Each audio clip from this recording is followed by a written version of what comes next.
कोई भी nuclear blackmail Bharat नहीं सहेगा।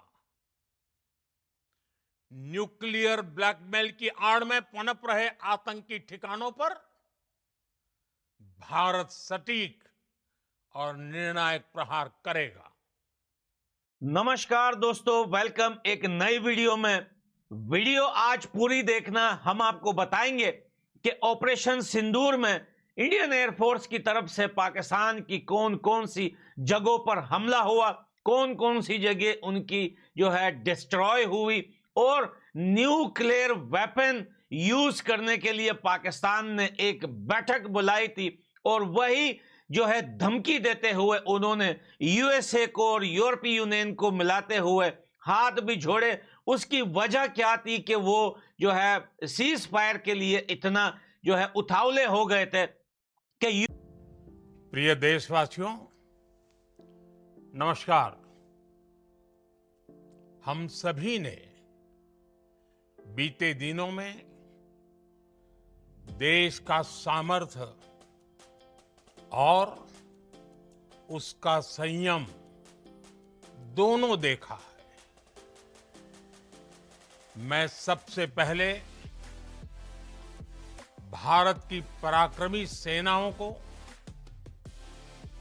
सशस्त्र बलों को, हमारी खुफिया एजेंसियों को, हमारे वैज्ञानिकों को, हर भारतवासी की तरफ से सैल्यूट करता हूं। हमारे वीर सैनिकों ने ऑपरेशन सिंदूर के लक्ष्यों की प्राप्ति के लिए असीम शौर्य का प्रदर्शन किया। मैं उनकी वीरता को, उनके साहस को, उनके पराक्रम को आज समर्पित करता हूं हमारे देश की हर माता को, देश की हर बहन को और देश की हर बेटी को ये पराक्रम समर्पित करता हूं। साथियों, 22 अप्रैल को पहलगाम में आतंकवादियों ने जो बर्बरता दिखाई थी, उसने देश और दुनिया को झकझोर दिया था। छुट्टियां मना रहे निर्दोष मासूम नागरिकों को धर्म पूछकर उनके परिवार के सामने, उनके बच्चों के सामने बेरहमी से मार डालना, यह आतंक का बहुत विभत्स चेहरा था, क्रूरता थी।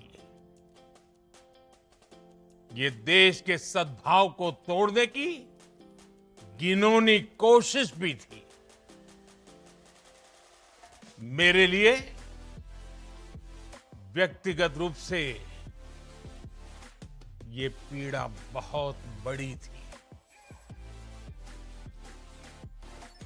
इस आतंकी हमले के बाद सारा राष्ट्र, हर नागरिक, हर समाज, हर वर्ग, हर राजनीतिक दल एक स्वर में आतंक के खिलाफ कड़ी कार्रवाई के लिए उठ खड़ा हुआ। हमने आतंकवादियों को मिट्टी में मिलाने के लिए भारत की सेनाओं को पूरी छूट दे दी और आज हर आतंकी, आतंक का हर संगठन जान चुका है कि हमारी बहनों बेटियों के माथे से सिंदूर हटाने का अंजाम क्या होता है। साथियों, ऑपरेशन सिंदूर ये सिर्फ नाम नहीं है, ये देश के कोटि कोटि लोगों की भावनाओं का प्रतिबिंब है। ऑपरेशन सिंदूर न्याय की अखंड प्रतिज्ञा है।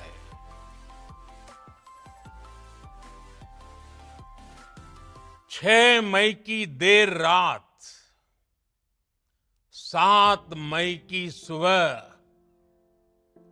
पूरी दुनिया ने इस प्रतिज्ञा को परिणाम में बदलते देखा है। भारत की सेनाओं ने पाकिस्तान में आतंक के ठिकानों पर, उनके ट्रेनिंग सेंटर्स पर सटीक प्रहार किया। आतंकियों ने सपने में भी नहीं सोचा था कि भारत इतना बड़ा फैसला ले सकता है। लेकिन जब देश एकजुट होता है, नेशन फर्स्ट की भावना से भरा होता है, राष्ट्र सर्वोपरि होता है, तो फौलादी फैसले लिए जाते हैं, परिणाम लाकर दिखाए जाते हैं। जब पाकिस्तान में आतंक के अड्डों पर भारत की मिसाइलों ने हमला बोला, भारत के ड्रोन्स ने हमला बोला, तो आतंकी संगठनों की इमारतें नहीं, बल्कि उनका हौसला भी थर्रा गया। बहावलपुर और मुरिद के जैसे आतंकी ठिकाने एक प्रकार से ग्लोबल टेररिज्म की यूनिवर्सिटीज रही है। दुनिया में कहीं पर भी जो बड़े आतंकी हमले हुए हैं, चाहे 9/11 हो, चाहे लंदन ट्यूब बॉम्बिंग हो, या भारत में दशकों से जो बड़े बड़े आतंकी हमले हुए हैं, उन सब के तार कहीं ना कहीं आतंक के इन्हीं ठिकानों से जुड़ते रहे हैं। आतंकियों ने हमारी बहनों का सिंदूर उजाड़ा था, इसलिए भारत ने आतंक के ये हेडक्वार्टर्स उजाड़ दिए। भारत के इन हमलों में 100 से अधिक खूंखार आतंकवादियों को मौत के घाट उतारा गया है। आतंक के बहुत सारे आका बीते 2.5-3 दशकों से खुलेआम पाकिस्तान में घूम रहे थे, जो भारत के खिलाफ साजिशें करते थे। उन्हें भारत ने एक झटके में खत्म कर दिया। साथियों, भारत की इस कार्रवाई से पाकिस्तान घोर निराशा में गिर गया था, हताशा में गिर गया था, बौखला गया था। और इसी बौखलाहट में उसने एक और दुस्साहस किया। आतंक पर भारत की कार्रवाई का साथ देने के बजाय पाकिस्तान ने भारत पर ही हमला करना शुरू कर दिया। पाकिस्तान ने हमारे स्कूलों, कॉलेजों को, गुरुद्वारों को, मंदिरों को, सामान्य नागरिकों के घरों को निशाना बनाया। पाकिस्तान ने हमारे सैन्य ठिकानों को निशाना बनाया। लेकिन इसमें भी पाकिस्तान खुद बेनकाब हो गया। दुनिया ने देखा कि कैसे पाकिस्तान के ड्रोन्स, पाकिस्तान की मिसाइलें भारत के सामने तिनके की तरह बिखर गई। भारत के सशक्त एयर डिफेंस सिस्टम ने उन्हें आसमान में ही नष्ट कर दिया।